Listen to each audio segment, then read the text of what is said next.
আপনারা জানেন চালের বাজার সহনশীল ও দাম যৌক্তিক পর্যায়ে রাখতে বস্তায় ধানের জাত ও মূল্য লেখার যে নির্দেশনা খাদ্য মন্ত্রণালয় দিয়েছিল তা এখনো কার্যকর হয়নি। আর এই বিষয়ে আরো খবর জানাতে সরাসরি যোগ দিচ্ছেন আমাদের সহকর্মীরা। প্রথমেই যাচ্ছে কুষ্টিয়ায়, সেখানে আছেন সহকর্মী জাহিদুজ্জামান জাহিদ। জাহিদ, সরকারি সিদ্ধান্ত কেন কার্যকর হচ্ছে না?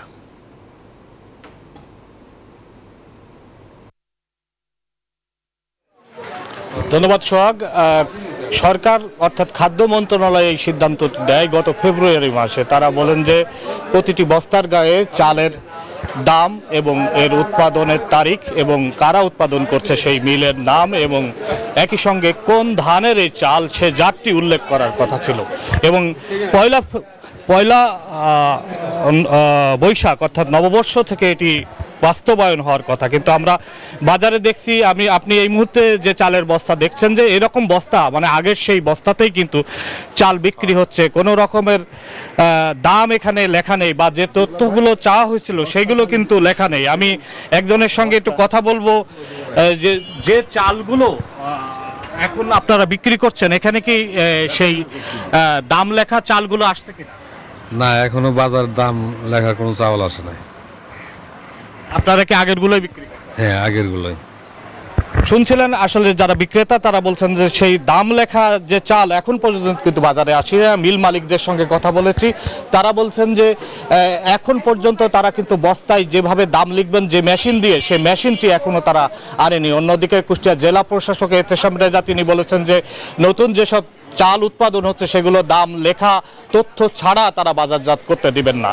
এ খবর জানিয়ে আমি দিনাজপুরে চলে যাব আমার সহকর্মী পলাশের কাছে জানবো দিনাজপুরের কি অবস্থা। পলাশ।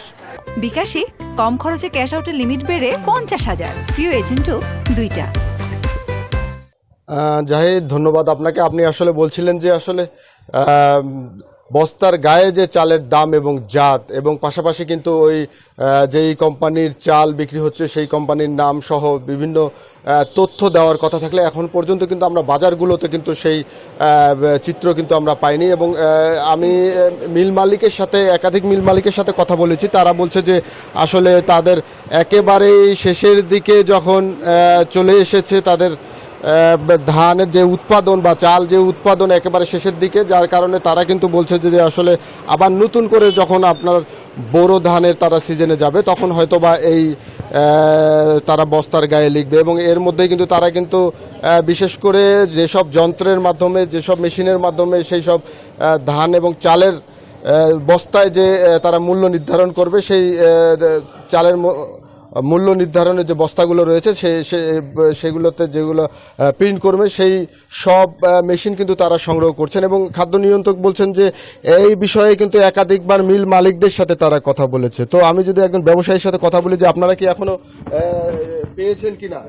আমরা এখনো পাইনি। বিশেষ করে বর্তমানে যেটা রয়েছে, এখন মনে করেন যে হাতে গোনা গুটি কয়েক মিলের কাছে মাল রয়েছে, পর্যাপ্ত মিলের কাছে মাল নেই বিধায় এখন তারা বলছে যে আমরা নতুন মৌসুম সামনে শুরু হচ্ছে, হয়তো 15 থেকে 1 মাসের মধ্যে নতুন চাল যখন বাজারে আসবে তখন আমরা সরকারের যে বিধিমালা ওটাকে মানতেই হবে। এখন পর্যন্ত আপনারা পান না? এখন পর্যন্ত কোনো। আপনি আসলে শুনছিলেন জাহিদ যে আসলে ব্যবসায়ীরা বলছিলেন, আড়তদাররা বলছিলেন যে তারা এখন পর্যন্ত কিন্তু সেই মূল্য নির্ধারণ সেই বস্তাগুলো কিন্তু এখন তাদের হাতে আসেনি। তো এই ছিল আমার কাছে দিনাজপুর থেকে সর্বশেষ।